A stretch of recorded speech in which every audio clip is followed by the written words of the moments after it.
Welcome to cables place tech channel. இந்த வீடியோவில் நம்ம என்ன பார்க்க போகிறோம்னா, லாஸ்ட்டாக நம்ம ஒரு வீடியோ போட்டிருந்தோம்.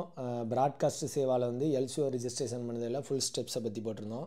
அதில் நிறைய பேர் கமெண்ட்ஸில் டவுட் வந்து கேட்டிருந்தீங்க. அதை பற்றி தான் இந்த வீடியோவில் பார்க்க போகிறோம். அதிக பேர் கேட்ட கமெண்ட் வந்து இந்த டிக்ளரேஷன் ஃபார்மை பற்றி தான் கேட்டிருந்தீங்க. அதாவது டிக்ளரேஷன் ஃபார்மை வந்து டீட்டெயிலாக சொல்லி கேட்டிருந்தீங்க. அதை ஃபஸ்ட்டு பார்ப்போம். ப்ராட்காஸ்ட் சேவா வெப்சைட்டில் நம்ம ரிஜிஸ்டர் பண்ணும்போதே அதில் வந்து செல்ஃப் டிக்ளரேஷன் அப்படின்னு ஒன்று இருக்கும். அதில் இருக்க 14 பாயிண்ட்டையும் நம்ம டிக் பண்ணிட்டு கீழே டவுன்லோட் பிடிஎஃப் அப்படின்னு ஒன்று இருக்கும். அதை டவுன்லோட் பண்ணும்போது இந்த மாதிரி ஒரு டிக்ளரேஷன் ஃபார்ம் வந்து வரும். அதை நம்மளோட பர்சனல் டீட்டெயில்ஸு, பேர் ப்ளஸ் அட்ரஸ்ஸு, டேட்டு எல்லாத்தையுமே ஃபில் பண்ணிவிட்டு இந்தமாதிரி 100 ரூபா ஸ்டாம்ப் பேப்பர் வாங்கி அதில் அந்த டிக்ளரேஷன் ஃபார்மை அப்படியே இதில் வந்து பிரிண்டிங் வந்து எடுக்கணும். ஃபஸ்ட்டு பேஜ் இதில் உங்களுக்கு 100 ரூபா ஸ்டாம்ப் பேப்பரில் வரும். பின்னாடி உள்ளது எல்லாமே க்ரீன் கலர் ஷீட்டில் வரும். இந்த பிரிண்ட் எடுத்துகிட்டு அப்படியே இந்த 100 ரூபா ஸ்டாம்ப் பேப்பரை கொண்டுட்டு போய் நீங்கள் நோட்டரி வக்கீல்கிட்ட போனீங்கன்னா ஃபஸ்ட்டு உங்களை கையெழுத்து போட சொல்லிவிட்டு அதுக்கடுத்து அவங்க சீல் அடித்து அவங்களோட கையெழுத்து வந்து போட்டு தருவாங்க. நீங்கள் அதை அப்படியே ஸ்கேன் பண்ணி பிடிஎஃப் ஃபைலாக கன்வெர்ட் பண்ணி வச்சுக்கிடுங்க. இதில் வந்து பிடிஎஃப் ஃபார்மெட்டு தான் ஒர்க் ஆகும். ஜெய்பேக் ஃபார்மெட் வந்து ஒர்க் ஆகாது. சில ஃபைல் வந்து 40 MB வரை அப்லோட் பண்ண முடியுது. பேன் கார்டெல்லாம் 2 MB தான் அப்லோட் பண்ண முடியும். நீங்கள் அதுக்கேற்றாப்பில் எந்தெந்த ஃபைலு எவ்வளோ எம்பி டேட்டா தேவைப்படுதோ அதுக்கேற்றாப்பில் நீங்கள் வந்து ஸ்கேன் பண்ணும்போதே அதை கன்வெர்ட் பண்ணி பிடிஎஃபாக கன்வெர்ட் பண்ணி தேவையான ஃபைல் சைஸில் எடுத்து ரெடியாக வச்சுக்கிட்டீங்க அப்படின்னா டாக்குமெண்ட் ரிக்யூர்டு அப்படிங்கிற காலத்தில் அப்லோட் பண்ண ஈஸியாக இருக்கும்.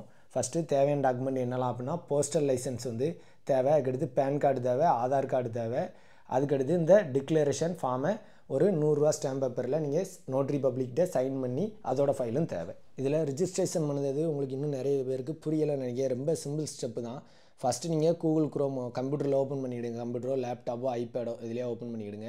ப்ராட்காஸ்ட் சேவா அப்படின்னு நீங்கள் சர்ச் பண்ணிங்க அப்படின்னாலே இந்த வெப்சைட் தான் வரும். new.broadcastseva.gov.in. இந்த வெப்சைட்டுக்குள்ளே போய் சைன்இன் அப்படிங்கிறதுக்குள்ள போனீங்கன்னா இந்த பேஜ் வந்து உங்களுக்கு ஓப்பன் ஆகும். இதில் நீங்கள் ஏற்கனவே ரிஜிஸ்டர் பண்ணியிருந்தீங்க அப்படின்னா யூசர் நேம் பாஸ்வேர்டு வந்து டைப் பண்ணி லாகின் பண்ணிக்கிடுங்க. அதிகபட்ச பேர் வந்து கட்டாயம் ரிஜிஸ்டர் வந்து பண்ணியிருக்க முடியுங்க. நேஷ்னல் ஃபார்முக்கு ரிஜிஸ்டர் பண்ணதுக்கு இதுக்கு எந்த சம்மந்தமும் இல்லை. தனியாக நீங்கள் வந்து யூசர் லாகின் வந்து சைன்அப் பண்ணணும். பண்ணலை அப்படின்னா ஃப்ரெஷ்ஷாக ஒரு சைன்அப் வந்து பண்ணிக்கிடுங்க. சைன்அப் பண்ணதுக்கு சைன்அப்புங்கிறதில் கிளிக் பண்ணி யூசர் டைப்பு நீங்கள் வந்து தனிநபரா இல்லை கம்பெனி பேரில் எடுக்க போகிறீங்களா இல்லை பார்ட்னராக எடுக்க போகிறீங்களா என்னமோ இந்த இதை வந்து நீங்கள் செலக்ட் பண்ணிவிடுங்க. நம்ம இண்டிவிஜுவல் தனிநபர் பேரில் தான் எடுக்க போகிறோம். பேரையும் நீங்கள் வந்து செலக்ட் பண்ணிட்டு நெக்ஸ்ட்டு வந்து கொடுக்கணும். இப்போ போயிட்டீங்கன்னா அடுத்து கண்ட்ரி, ஸ்டேட்டு, தமிழ்நாடு, டிஸ்ட்ரிக் நீங்கள் என்ன மாவட்டங்கிறத செலக்ட் பண்ணிக்கிடுங்க. அதுக்கடுத்து சிட்டி, நம்மளோட அட்ரஸ்ஸு, பின்கோடு, அதுக்கடுத்து பேர், அடுத்து ஓனரா அப்படிங்கிறது, அதுக்கடுத்து நேஷ்னாலிட்டி, அதுக்கடுத்து மெயினாக நீங்கள் லாகின் பண்ணதுக்கு உங்களுக்கு யூசர் நேம் வந்து மெயில் ஐடி தான். பாஸ்வேர்டு நீங்கள் என்னன்னாலும் வச்சுக்கலாம். யூசர் நேம் உங்களோட மெயில் ஐடி வந்து கொடுத்துக்கிடுங்க. பாஸ்வேர்டு வந்து என்ன மாதிரி இருக்கணும், அதாவது மினிமம் 8 கேரக்டர் இருக்கணும். அதில் ஒரு கேபிட்டல் லெட்டர் இருக்கணும், ஒரு நம்பர் இருக்கணும், ஒரு ஸ்பெஷல் கேரக்டர் இருக்கணும். இந்த மாதிரி காம்பினேஷன் ஆஃப் டிஜிட்ஸில் 8 ஏதாவது மினிமம் இருக்கணும். அப்படி கணக்கு பண்ணி தான் நீங்கள் பாஸ்வேர்டு வந்து க்ரியேட் பண்ண முடியும். அந்த மாதிரி இதை வந்து நீங்கள் க்ரியேட் பண்ணிக்கிடுங்க. அதாவது க்ரியேட் பாஸ்வேர்டில் யூசர் நேம் பாஸ்வேர்டும் டைப் வந்து பண்ணிக்கிடுங்க. அதுக்கடுத்து மெயில் ஐடி மறுபடியும் நீங்கள் மெயில் ஐடி வந்து கொடுக்க வேண்டியிருக்கும். இங்கே என்டர் த மெயில் ஐடியில் என்ன மெயில் ஐடி குடிக்கலோ அதே மெயில் ஐடி இங்கே கொடுத்துக்கிடுங்க.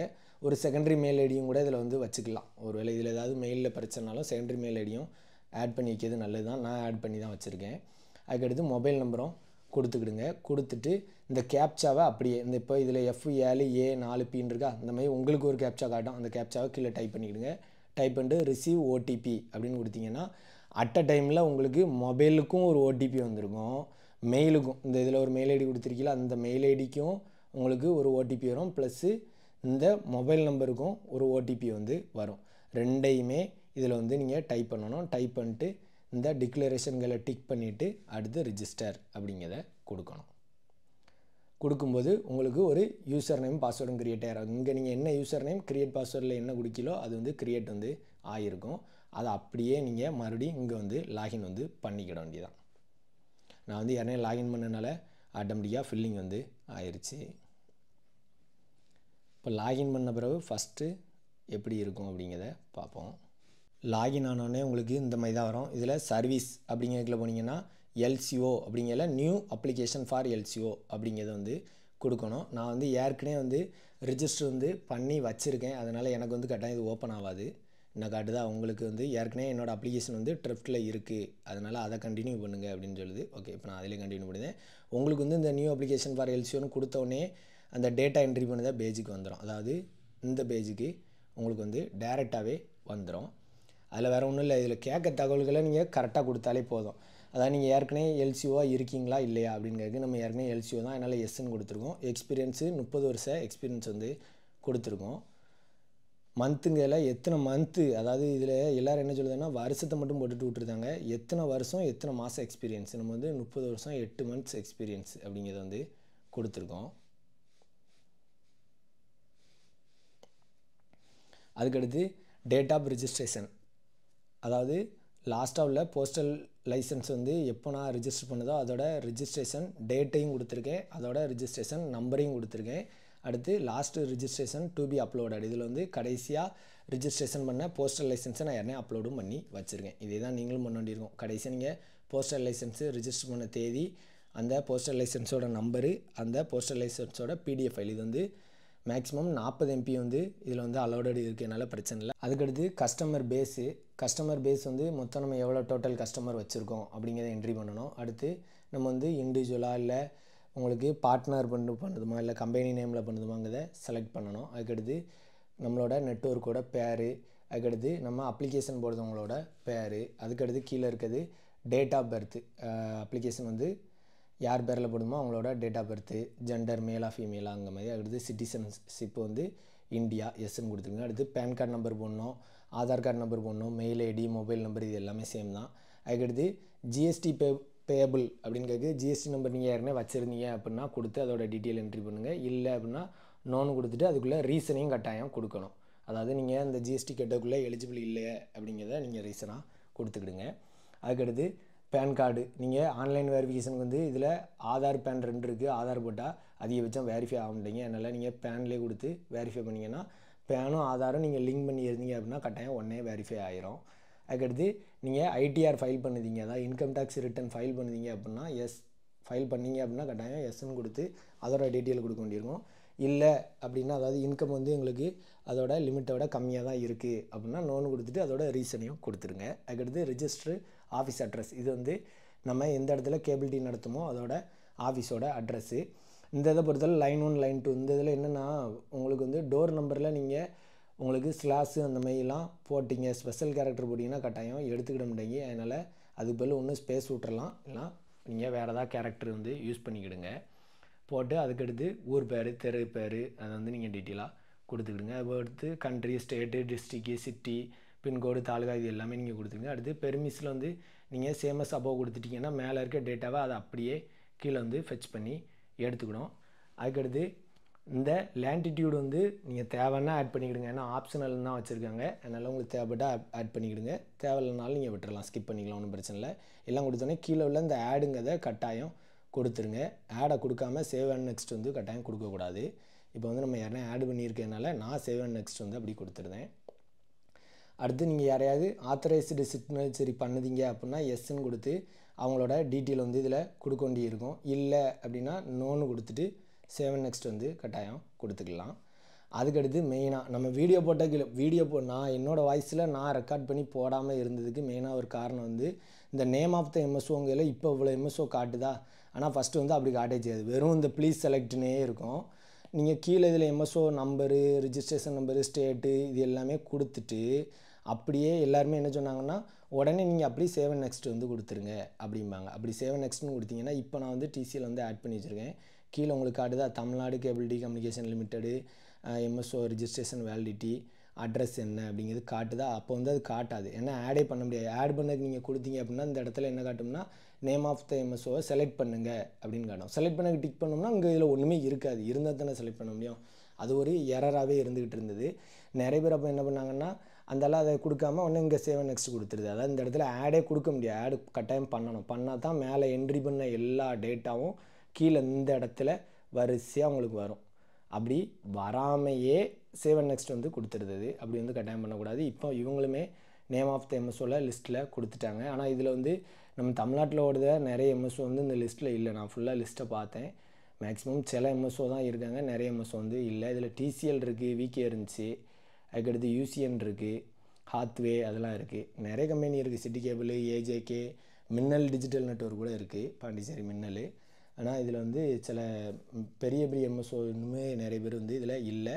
ஸோ கட்டாயம் இதில் வந்து ஃப்யூச்சரில் அப்டேட் பண்ணுறாங்க. இப்போதைக்கு நம்ம டிசிஎல்ல இருக்கனால டிசிசிஎல் அப்படிங்கிறத போட்டு அவங்களோட எம்எஸ்ஓ ரிஜிஸ்ட்ரேஷன் நம்பரு, வேலிடிட்டி இது எல்லாமே வந்து எம்ஐபி போர்ட்டல்லே ஏற்கனவே ஃபைலாகவே இருக்குது. நீங்கள் என்னென்ன எம்எஸ்ஓவோ அந்த இதோட டீட்டெயிலு, அவங்களோட ரிஜிஸ்ட்ரேஷன் நம்பர் என்ன, வேலிடிட்டி எப்போ வர முடியுது என்ன, அது அவங்களோட அட்ரஸ்ஸு, எம்எஸ்ஓட அட்ரஸ்ஸு என்ன அதுங்கிறத ஃபுல்லாக நீங்கள் வந்து அதை பார்த்தே கூட இதில் டைப் பண்ணிக்கலாம். நம்மளும் அப்படி தான் பார்த்து டைப் பண்ணோம்.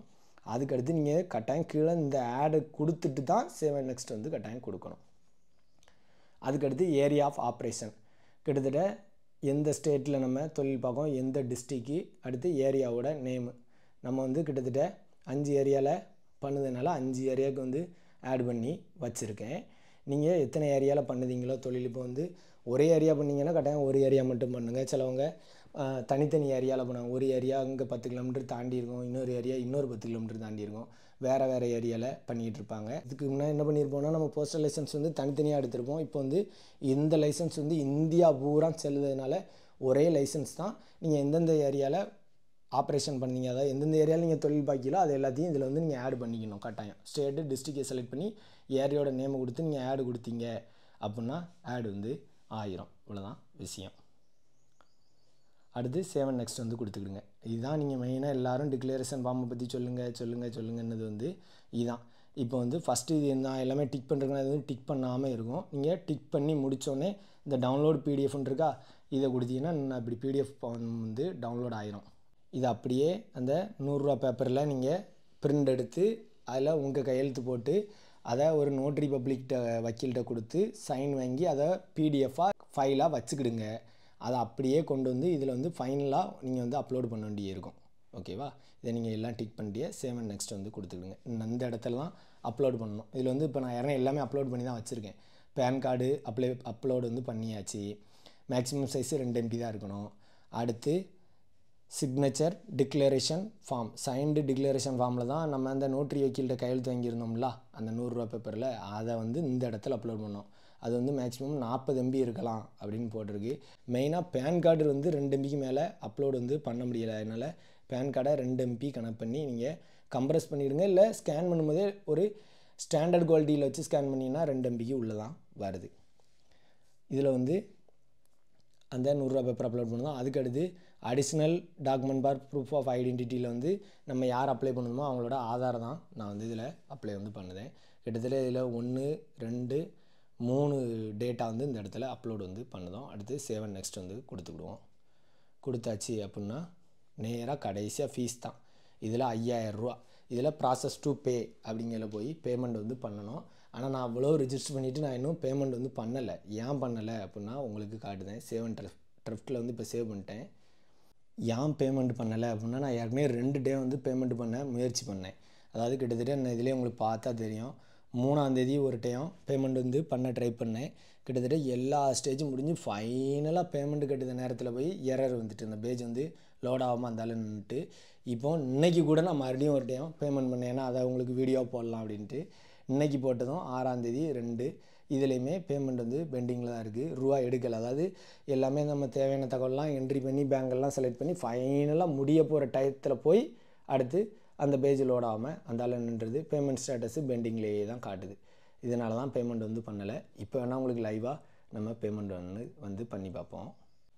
Process to pay. ஓகே, இந்த தடவை பேமெண்ட் ஆச்சு அப்படின்னா நீங்களும் தெரிஞ்சுக்கிடுங்க எப்படி இது அடுத்து பேமெண்ட் ஸ்டெப் அப்படிங்கிறத.